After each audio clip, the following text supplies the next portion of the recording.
वारीत यावं असं का वाटतं? कारण वारी अशी आहे ना, वारी म्हणजे वारकऱ्याचं जीवन, वारकऱ्यांचं अंतकरण किंवा वारकऱ्याचा आत्मा म्हटलं तरी चालेल.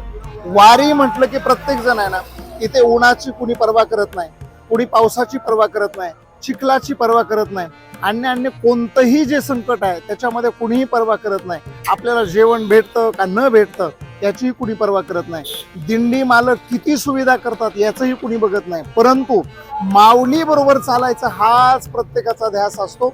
आणि माऊलींच्या बरोबर जात असताना कुणीही गप्पा मारत नाही, कुणीही कोणत्या चर्चा करत नाही. केवळ फक्त ज्ञानोबा तुकाराम भजनाचा आनंद घेत घेत आणि पूर्ण काकड्याचा आनंद घेतात.